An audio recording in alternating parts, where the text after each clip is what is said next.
శ్రీమాత్రే నమ. జయ గురు దత్తాత్రేయ నమ.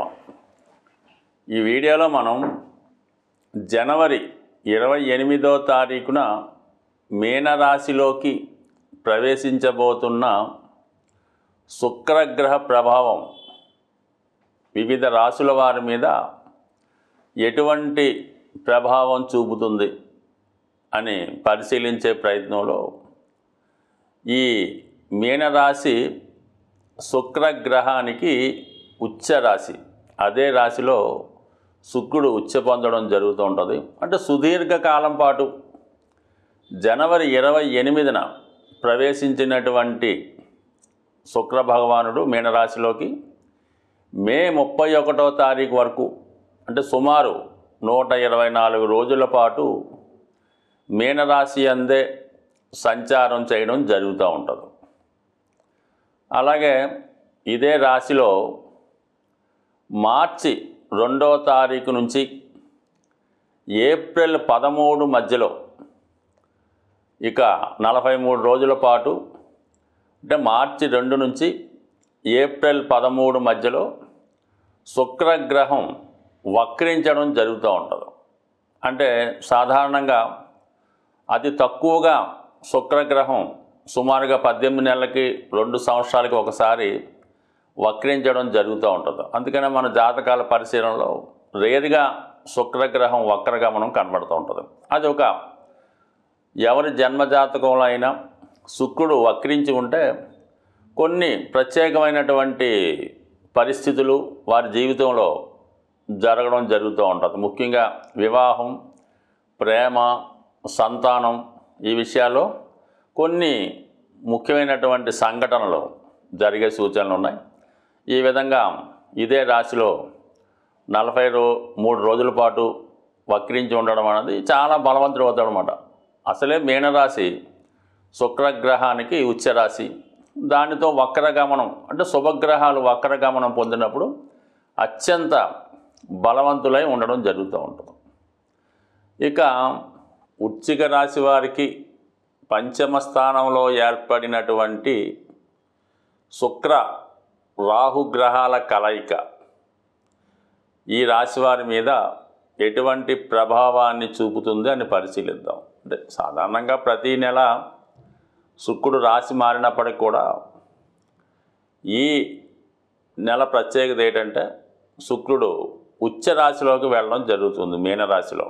అయితే సాధారణంగా 28 రోజులు నెల అటు ఇటులో మారిపోయే గ్రహం ఈసారి లాంగ్ స్టాండింగ్గా మే 31 వరకు అదే రాశిలో సంచరించడం అన్నది ఈ రాశి వారికి అంటే ఎక్కువ ప్రభావం చూపడం జరుగుతూ ఉంటుంది. అంటే తొందరగా కాకుండా ఎక్కువ రోజులు ఉండడం వల్ల ఆ గ్రహ ప్రభావం ఈ రాశి వారి మీద ఎక్కువగా, అంటే శుక్రుని యొక్క కారకత్వాలు ఏవైతే ఉంటాయో వాటికి సంబంధించినటువంటి విషయాల్లో మరి జాతకుడికి కొన్ని అనుకూల ఫలితాలు, కొన్ని ప్రతికూల ఫలితాలు కూడా రావడం జరుగుతుంది. ఇక్కడ రాహు సుఖానికి, సంతోషానికి, ఆనందానికి, ఎంటర్టైన్మెంట్కి, జీవితంలో మానవుడు ఏదైతే కోరుకుంటాడో సౌఖ్యాలు, చిన్నతనంలో ప్రేమ అనుకోవచ్చు, తల్లి ప్రేమ అనుకోవచ్చు, లేదంటే ఆటలు, దాని తర్వాత లవ్ ఎఫైర్స్, పెళ్ళి, బంగారం, ధనం, ఖరీదైన బట్టలు. సో ఏదైనా జీవితంలో ఒక మనిషి సంతోషించే క్షణాలు, ఆనందించే రోజులు ఉన్నాయంటే అవి కేవలం శుక్రగ్రహ అనుగ్రహం వల్లే రావడం జరుగుతూ ఉంటుంది. మరి పంచమ స్థానం అన్నది జాతకుల్లో ఉన్నటువంటి టాలెంటు, అతని బలం, బలహీనతలు, ప్రతిభ, ప్రేమ, సంతానం. అంటే సంతానం అంటే తన ద్వారా వచ్చినటువంటి ఫలితాలు, తన యొక్క ఫాలోవర్స్, శిష్యులు, ఇవన్నీ. అంటే ఒక మంచి హీరోకి బలమైన పంచమ స్థానం ఉండాలి. అలాగే ఒక మంచి పండితుడికి బలమైన 5వ స్థానం ఉంటే మంచి శిష్యులు దొరుకుతారు. వారి సంతానం కూడా మనకి మంచి ఫైల్లోకి రావడం జరుగుతూ ఉంటుంది. మరి ఇప్పుడు ఈ శుక్రుడు ఉచ్చస్థితిలోకి రావడం వల్ల మరి ఈ వృశ్చిక రాశి వారికి సప్తమ వ్యయాధిపతిగా శుక్రుడు మరి పంచమ స్థానంలోకి ఉచ్చలోకి రావడం వల్ల ఒకటేమవుతుందంటే మీ యొక్క ఖర్చులు అంటే దేని కొరకు, మీ యొక్క బలహీనతల కొరకు, అలాగే మీ యొక్క ఆనందం కొరకు. ఇక్కడ శుక్రుడు రాహుతో కలిసిడం వల్ల ఎంటర్టైన్మెంటు, జోదం, పేకాట, స్త్రీ వ్యసనం, అలాగే క్యాసినో లాంటి పాల్గొనడం, అలాగే ఖరీదైనటువంటి గిఫ్ట్లు ఇవ్వడం, గృహంలో బాగా ఖరీదైనటువంటి అవసరానికి మించినటువంటి వస్తువులు సమకూర్చుకోవడం, పాత కార్ని అమ్మి ఖరీదైనటువంటి లగ్జరీ కార్ లాంటివి కొనడం. అంటే తనలో ఉన్నటువంటి గొప్పని, తనకు ఉన్నటువంటి ఐశ్వర్యాన్ని 10 మందికి చూపే విధంగా ప్రయత్నం చేస్తూ ఉంటాడు. అంటే ఎదటివారు ఈర్ష్యపడే విధంగా జాతకుడు తన యొక్క విలాసవంతమైన జీవితాన్ని ఎక్స్పోజ్ చేస్తూ ఉంటాడు అన్నమాట, అందరూ చూసే విధంగా. మరి ఒక విధంగా శుక్రుడు ఖరీదైనటువంటి మద్యానికి, అలాగే రాహుతో విదేశ మద్యానికి, అంటే పబ్లిక్గా ఒక బాటిల్ ఖరీదు ₹1,00,000 ఉన్న బాటిల్ కూడా పబ్లిక్గా తాగే ప్రయత్నం చేస్తుంటాడు. అంటే చూసిన వాళ్ళు అయ్యి తాగుతున్నాడు అనుకోకుండా ఇటు ₹1,00,000 మంత్ అవుతున్నాడు అనిపించేలాగా మరి మధ్యకాలంలో మీరు ఒకసారి వినే ఉంటారు. ఈ విధంగా తన యొక్క గొప్పతనాన్ని చాటుకునే విధంలో అది మన సంస్కారానికి, సంఘం యొక్క కట్టుబాట్లు అధిగమించి ప్రవర్తించే అవకాశం ఉన్నది. సో ఇది ఒక విధంగా కాక్టైల్ పార్టీ ఇవ్వడం, క్యాసినో లాంటివి నిర్వహించడం, అందులో పాల్గొనడం, ఒకవేళ పట్టుబడినా కూడా అది గొప్పగా దాన్ని హైప్ చేసుకోవడం జరుగుతూ ఉంటుంది. సో ఈ విధంగా జరిగే అవకాశం ఉంది. అయితే ముఖ్యంగా లవ్ అఫేర్ అన్నమాట, సప్తమాధిపతి 5లోకి రావడం వల్ల వివాహ విషయంలో ప్రేమ వివాహం చేసుకుందాం అనుకున్న వాళ్ళకి బాగా సాంప్రదాయంగా సేమ్ కమ్యూనిటీ, సేమ్ ఏజ్ ఉన్న వివాహం కాకుండా ఇంటర్ క్యాస్ట్ కానీ, ఇంటర్ రిలీజియన్ కానీ, వయసులో తేడా ఉండడం కానీ, ఆల్రెడీ వివాహం అయినటువంటి స్త్రీని వివాహం కానీ, వయసులో పెద్దవాళ్ళు, ఇలాగా ఇటువంటి కొద్దిగా సాంప్రదాయ విరుద్ధంగా బయట ప్రపంచానికి సంస్కారవంతమైనటువంటి వివాహంగా జరిగే అవకాశం ఉంది. కాబట్టి మరి అటువంటి వ్యవహారాల్లో ఉన్న వాళ్ళకి ఇది చాలా రైట్ టైం మాట. ఎప్పుడు మనకి జనవరి 28 నుంచి మే 31 మధ్యకాలంలో ఈ ఇంటర్నేషనల్ లవ్ అఫేర్సు, అంతర్జాతీయ ప్రేమ వ్యవహారాలు, ఇంటర్ క్యాస్ట్ వ్యవహారాలు, ఈ విధంగా ఏజు గ్యాప్ ఉండొచ్చు, వయసు తేడా అంటే మొత్తం ఏదైనా ఒకటే. ఈ విధంగా మరి వాళ్ళ యొక్క సంస్కృతి, సంస్కారం, వయసు తేడా ఉన్నటువంటి అమ్మాయిలతో లేదంటే అబ్బాయిలతో వివాహానికి గ్రహస్థితి చెప్పడం జరుగుతూ ఉంటుంది. అంటే తర్వాత మళ్ళీ గ్రహస్థితి విడిపోయిన తర్వాత ఆ బంధం ఎంతవరకు ఉంటుందో చెప్పలేం. కానీ ఈ సమయంలో అటువంటి వారితో, అంటే బాగా పెద్ద వయసు ఉన్నవారితో కానీ, బాగా ధనవంతులై ఉండి ఏదో వాళ్ళ కారణాలు ఉండొచ్చు, అటువంటి వాళ్ళతో ఎఫ్ఐఆర్ పెట్టుకోవడం కానీ, వేరే సంబంధాలు కూడా ఈ సమయంలో జరిగే అవకాశం ఉన్నది. అంటే అతి సంస్కారవంతమైనటువంటి మీనరాశిలోకి ఉన్నత స్థాయి విలువలు కలిగినటువంటి శుక్రగ్రహం ఉండడం మంచిదే. కానీ చండాల గ్రహం అయినటువంటి రాహు, రాక్షస లక్షణాలు కలిగి ఉన్నటువంటి రాహు అక్కడ ఉండడం వల్ల మొత్తం స్పాయిల్ చేయడం జరిగే అవకాశం ఉన్నది. అలాగే నిష్కల్మషమైనటువంటి సాంప్రదాయమైనటువంటి ప్రేమలు బ్రేకప్ అయి వారి స్థానంలోకి ఇటువంటి కొద్దిగా సంస్కారహీనమైనటువంటి ప్రేమలు అవ్వచ్చు, ఎఫైర్స్ అవ్వచ్చు, సంబంధాలు అవ్వచ్చు, అవి తిరిగే అవకాశం ఉంది. అయితే ఇంటర్నల్గా ఏదో ఒక స్వార్థం వాళ్ళలో ఉంటుందన్నమాట. డబ్బు కోసమో, వేరే అవసరాల కోసమో, రాజకీయ అవసరాల కోసం వాళ్ళతో అటాచ్మెంట్ పెట్టుకొని వారి పనులు తీర్చుకునేలాగా ఉంటుంది. కాబట్టి మరి ఎస్పెషల్లీ వృశ్చిక రాశి వారు ఇది కూడా ఒక వ్యసనం, జోదం లాంటిదే. అందువల్ల ఏదైనా ఇటువంటి సంబంధం పెట్టుకునేటప్పుడు అది లీగలా ఇల్లీగల్ అయినప్పటికి కూడా చాలా పూర్వపరాలు బాగా పరిశీలించి వారి యొక్క క్యారెక్టరు, బ్యాక్గ్రౌండ్ తెలుసుకొని చేసుకోకపోతే తర్వాత మీరు ట్రాప్లో పడి దాని నుంచి బయటపడడానికి మొత్తం మీ లైఫ్ నాశనం అయ్యే అవకాశం ఉంది. కాబట్టి పరిచయం లేని వారు, అలాగే అంతర్జాతీయంగా వచ్చినటువంటి ఎఫైర్స్ లాంటి వాటిలో చాలా జాగ్రత్తగా వ్యవహరించడం మంచిది.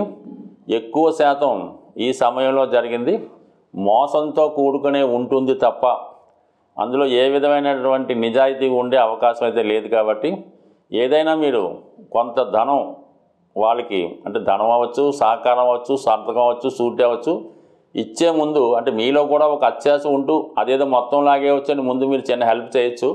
బట్ ఏ విధంగా చేసినా కూడా అది మీకు వేరే విధంగా మీ మెడకు చుట్టుకొని జీవితాంతం ఇబ్బంది పడే సూచనలు ఉన్నాయి. కాబట్టి ఈ విషయంలో కూడా చాలా జాగ్రత్తగా వ్యవహరించడం మంచిది. బట్ ఏదైనా కొన్ని రంగాల్లో ఉన్న వాళ్ళకి అద్భుత విజయాన్ని సాధించి పెట్టే అవకాశం ఉంది. ఏదైనా మోసపోకుండా ఉంటే మాత్రం అన్ని విషయాలు కూడా చాలా వరకు అనుకూలంగా ఉండే అవకాశం ఉంటుంది.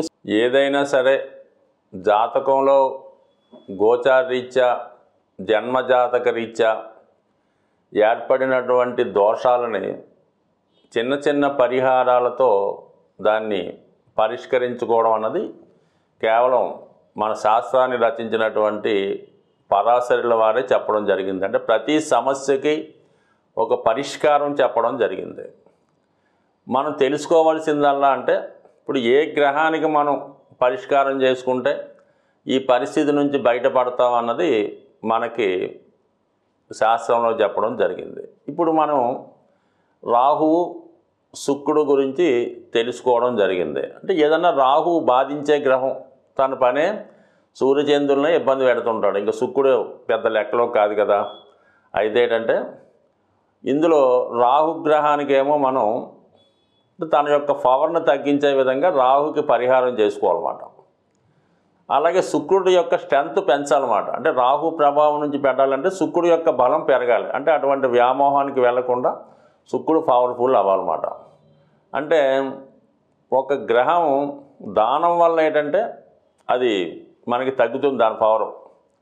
మనం స్తుతించడం వల్ల అంటే మనం అమ్మవారికి సహస్రనామాలు, వెంకటేశ్వర స్వామికి ఇవన్నీ సహస్రనామాలు, సుప్రభాతాలు ఇవన్నీ కూడా మనం పొగడ్తల ద్వారా అంటే అందులో ఉన్న చెప్పడం వల్ల అతనికి వాళ్ళ పవర్ అర్థమవుతూ ఉంటుంది అన్నమాట. అందువల్ల శుక్రగ్రహం మీరు డెవలప్ చేసుకోవాల్సి ఉంటుంది. అంటే శుక్రగ్రహాన్ని ప్రసన్నం చేసుకోవాలనుకున్న వాళ్ళు ముఖ్యంగా విష్ణు సహస్రనామం చదువుతూ అందులో ఉన్నటువంటి లక్ష్మీ స్తోత్రాన్ని, దాని తర్వాత కనకధార స్తోత్రాన్ని పారాయణ చేయవలసి ఉంటుంది. శ్రీ సూక్తం కూడా ఓకే. అంటే మీరు ఏదైనా అమ్మవారిది పఠించండి, కానీ విష్ణుమూర్తిని పఠించకుండా, స్తుతించకుండా, విష్ణు సహస్రనామం చదవకుండా, కనీసం గోవిందనామాలు చదవకుండా లక్ష్మీ అమ్మవారి యొక్క అనుగ్రహాన్ని మీరు ఎట్టి పరిస్థితుల్లో కూడా పొందలేరు. మీరు కనకధార స్తోత్రాన్ని 1,00,000 సార్లు పఠించిన జీరో ఫలితం. దానితో పాటుగా విష్ణుమూర్తిని కూడా స్తుతించడం వల్ల మీ యొక్క అనుగ్రహం వచ్చి అమ్మవారు మీకు అనుగ్రహించే అవకాశం ఉంది. కాబట్టి మీరు చక్కగా సింపుల్గా విష్ణు సహస్రనామం ప్రతిరోజు వద్దు, నెలకొక్క రోజు మీ యొక్క జన్మ నక్షత్రానికి సాధన తార వచ్చే రోజు ముందు వినండి, పర్వాలేదు, చక్కగా వినండి. దాని తర్వాత అర్థాలు తెలుసుకోండి, దాని తర్వాత చదివే ప్రయత్నం చేయండి. నామమాత్రం చేత అనుగ్రహించే దైవం మరి పరమేశ్వరుడు. ఆ విష్ణు సహస్రనామ పుస్తకం మీ చేతిలో ఉన్నా జేబులో ఉన్నా సరిపోతుందన్నమాట. అంత గొప్పగా పనిచేస్తుంది. మీరు ఒకసారి ప్రయత్నం చేసి చూడండి. మీ కుటుంబంలో మీ యొక్క అంటే మీరు ఎవరు శ్రేయస్సు కోరుకుంటున్నారో వాళ్ళకి ఏదైనా అనారోగ్యం వచ్చినప్పుడు, బెడ్ రిడన్ అయినప్పుడు, ఇంకా అతనికి డాక్టర్లు కూడా చేతులు ఎత్తేసే సమయంలో ఈ విష్ణు సహస్రనామం యొక్క పుస్తకాన్ని ఆ పేషెంట్ యొక్క తలగడ కింద పెట్టి చూడండి. ఖచ్చితంగా దాని యొక్క బెటర్ రిజల్ట్ మీరు కళ్ళెదురుగుండానే చూడటం జరుగుతూ ఉంటుంది. దీంట్లో నమ్మకం ఇంపార్టెంట్. ఇది చేయడం వల్ల శుక్రగ్రహ అనుగ్రహం ఫలించే అవకాశం ఉంది. మరి శుక్రుడు బలంగా ఉండడం వల్ల ఇది లభిస్తుంది. ఇక రాహుగ్రహ అనుగ్రహానికి మీరు మరి ఖచ్చితంగా దానం చేయవలసి ఉంటుంది. దీనికి ముఖ్యంగా మినువులు దానం చేయడం వల్ల కానీ, ఇప్పుడు అంటే మనం దానం చేసినటువంటి దాన్ని ఇతరులు ఉపయోగించడం వల్ల ఆ దాన ఫలితం మీకు పొందడం జరుగుతూ ఉంటుంది. అది మీరు ఎవరికన్నా దానం చేయొచ్చు. పర్టికులర్గా ఫలానా వ్యక్తులకే దానం చేయాలనేటువంటి సిస్టమ్ ఏమీ లేదు. ఎవరైతే ఆ దినుసు యొక్క అవసరం ఉంటుందో వారు దాన్ని ఉపయోగించుకొని వారు భుజించడం కానీ వారిని ఉపయోగించుకోవడం వల్ల వారికి మీరు దానం చేయవలసి ఉంటుంది. ఇంకా మీకు రెడీమేడ్గా ఫలితం కావాలంటే ఈ మినపప్పు నానబెట్టి అది గారెలు అంటారు కొందరు, వడలు అంటారు కొందరు, దాన్ని చక్కగా రెడీమేడ్గా తయారు చేసి మరి మీకు సాధువులు అవ్వచ్చు, ఆ కార్మికులు అవ్వచ్చు, ఎవరైతే కొద్దిగా బలహీనతతో ఉండి వ్యసనాలకు ఉంటారు కదా అటువంటి వారికి తినగలిగినన్ని పెట్టండి. లేదనుకో ఒక 4, 8, 18 ఏదైనా వాళ్ళు ఇమీడియట్గా తినగలిగేలా పెట్టినా కూడా మీకు రాహుగ్రహ అనుగ్రహం లభించే అవకాశం ఉంది. లేదనుకోండి సున్నుండలు బ్రహ్మాండంగా పంచిపెట్టండి, బ్రహ్మాండంగా పనిచేస్తుంది. ఇంకా వీలైతే ఏదైనా అమ్మవారు కనకదుర్గ అమ్మవారి టెంపుల్లో ఏదైనా చండీ హోమం లాంటిది జరుగుతున్నప్పుడు అందులో పాల్గొనడం వల్ల మీకు రాహుగ్రహ దోషం నుంచి సంపూర్ణ పరిహారం దొరికే అవకాశం ఉన్నది. బట్ ఏదైనా మీ యొక్క నమ్మకాన్ని బట్టి చిన్నదైనా ఫలితం ఇవ్వడం జరుగుతుంది. నమ్మకం లేకుండా గుళ్ళో డబ్బులు కట్టేసామండి, అక్కడ అమౌంట్ పంపేసామండి అంటే మాత్రం ఎట్టి పరిస్థితుల్లో కూడా ఫలితం వచ్చే అవకాశం లేదు. ఏదైనా నమ్మకం ఇంపార్టెంటు. స్వస్తి.